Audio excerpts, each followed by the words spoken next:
What makes a community crumble when one person's rage unravels the threads that hold it together? In the quiet suburb of Willow Creek, where neighbors waved across picket fences and shared homemade pies, the heart of our little world was a simple wooden bulletin board. It stood proudly in the town square, covered in flyers for bake sales, lost pets, and children's art shows. That board wasn't just a notice hub. It was a symbol of trust, connection, and the unspoken promise that we looked out for one another. But then came Karen Whitaker, a woman whose fury would tear it all apart and leave us questioning the very bonds we cherished. Karen moved to Willow Creek 3 years ago, a whirlwind of complaints and sharp glares. She was in her mid-40s, with a perpetually pinched expression, as if life itself owed her an apology. Her sleek SUV and manicured lawn screamed perfection, but her attitude was anything but. She'd scold kids for skateboarding too loudly, report mailboxes for being too rusty, and once called the HOA because Mrs. Delaney's roses were too pink. Most of us tolerated her, chalking it up to a bad day or a rough past. But we didn't know the storm brewing inside her, or how it would erupt one fateful summer evening. It started with a flyer. The Willow Creek Community Fair was coming, a yearly tradition where families gathered for games, music, and laughter. This year, young Mia Rodriguez, a shy 16-year-old artist, designed the flyer. Her vibrant drawing of kids dancing under string lights captured the spirit of our town. Everyone loved it, everyone except Karen. She stormed into the town square that Tuesday, her heels clicking like gunfire, and ripped the flyer down. "This is tacky," she shouted to no one in particular, her voice echoing off the oak trees. "It makes our town look like a cheap carnival." A few of us watched, stunned, as she crumpled Mia's artwork and tossed it into the dirt. But Karen didn't stop there. Something snapped inside her, a fury we couldn't fathom. She grabbed a crowbar from her car, God knows why she had one, and began smashing the bulletin board. Splinters flew as she swung, screaming about standards and property values. The board, weathered but beloved, groaned under her blows. Flyers for lost cats and yoga classes fluttered to the ground like wounded birds. By the time Mr. Jenkins, the retired librarian, ran over to stop her, the board was a pile of broken wood, its metal frame twisted like a broken spine. Karen stood over the wreckage, panting, her face a mask of triumph and rage. Word spread like wildfire. By morning, the whole town was buzzing. Mia, who'd poured her heart into that flyer, was devastated. Her mother, Elena, said she'd found Mia crying in her room, sketching over and over as if trying to redraw her shattered pride. The town council called an emergency meeting. Karen, unapologetic, claimed the board was an eyesore, and she was doing us a favor. But the damage was done.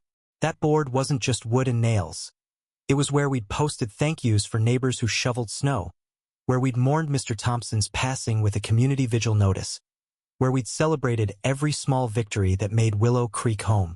The council didn't hesitate. They fined Karen $100, $000, $50,000 for destruction of public property and $50,000 for emotional distress to the community, a rare but legally binding charge in our town's charter. They also ordered her to rebuild the board herself, down to the last nail, under the supervision of a contractor. Karen scoffed, her lawyer arguing it was excessive. But the judge, a lifelong Willow Creek resident, upheld the ruling. "You broke more than wood, Ms. Whitaker," he said, his voice heavy. "You broke trust." Karen's punishment became the talk of the town. Some thought it was justice. Others, like old Mrs. Delaney, worried it was too harsh. "She's angry, not evil," Mrs. Delaney whispered over tea. But the truth was, Karen's outburst had cracked something deeper in Willow Creek. Neighbors stopped waving as warmly. The square felt emptier, the air heavier.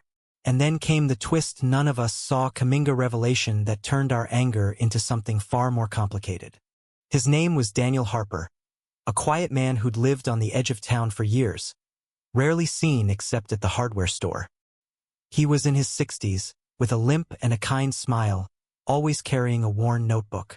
After Karen's rampage, Daniel approached the council with a confession. Decades ago, he'd built the original bulletin board as a gift to the town after his wife, Clara, passed away. Clara had been the heart of Willow Creek, organizing potlucks and reading circles. Her laughter a melody that tied us together. When she died, Daniel poured his grief into that board, carving her initials into a hidden corner of the frame. None of us knew. For years, we'd pinned our lives over Clara's memory, and Karen had destroyed it without a second thought. Daniel's story hit us like a tidal wave. Suddenly, Karen's crime wasn't just vandalism. It was a desecration of a man's love, a widow's legacy. Mia, who'd been too shy to speak at the council meeting, found her voice. She stood up, tears streaming, and said, "That board was my first chance to show who I am. But it was Clara's too, wasn't it?" Karen took that from both of us. The room fell silent. Even Karen, sitting stone-faced in the back, flinched. The rebuilding began in August. Karen, dressed in jeans instead of her usual pristine outfits, worked under the summer sun. The contractor, a gruff man named Tom, made no effort to coddle her. She measured, sawed, and hammered, her hands blistered and her face grim. At first, we watched with quiet satisfaction, whispering about her comeuppance. But as the weeks passed, something shifted.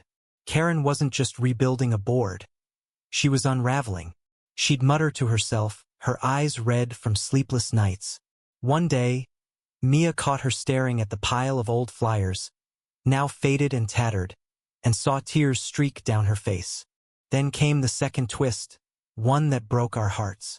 Elena Rodriguez, Mia's mother, had been quietly investigating Karen's past.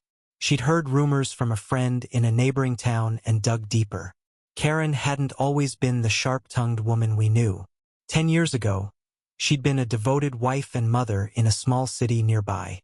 Her husband and young son died in a car accident, a tragedy that left her alone, drowning in grief. She'd moved to Willow Creek to escape the memories, but they followed her, festering into bitterness. The bulletin board, with its cheerful flyers and community warmth, must have felt like a mockery of the life she'd lost. She hadn't just lashed out at a board. She'd lashed out at a happiness she could no longer touch. Elena shared this at the next town meeting, her voice soft but firm. The room was a sea of conflicted faces. We'd vilified Karen, called her a monster, but now we saw a woman broken by loss, just like Daniel. Some, like Mr. Jenkins, argued she didn't deserve Piddish chosen to destroy, not to heal. Others, like Mia, felt a flicker of empathy. "She's not Clara," Mia said, "but she's still human." The debate tore at us, forcing us to question where justice ended and compassion began. When the board was finished, it stood taller, sturdier, but different. Karen had carved a small Flow-era Karen flower. Some whispered into the frame, a silent nod to her own name and perhaps her shame.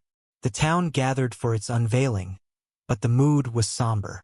Daniel was there, his fingers tracing Clara's initials, now restored. Karen stood alone, her eyes hollow. Mia approached her, holding a new flyer, this one with a drawing of a Karen flower blooming amid a crowd. "It's for the fair," Mia said quietly. "Will you come?" Karen didn't answer, only nodded, her lips trembling.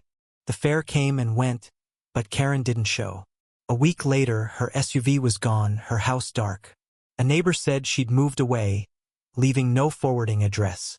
The bulletin board stood as a testament to both her destruction and her redemption, but it couldn't erase the scars. We'd lost something intangible, our unshakable belief in our community's unity. The board was back, but the warmth was dimmer, the trust fragile. Daniel passed away that winter, his notebook filled with sketches of Clara and the board. Mia kept drawing, her art bolder but tinged with sorrow. And we, the people of Willow Creek, learned a bitter truth. Sometimes, the things we break, boards, hearts, communities, can be rebuilt, but they'll never be the same. ND.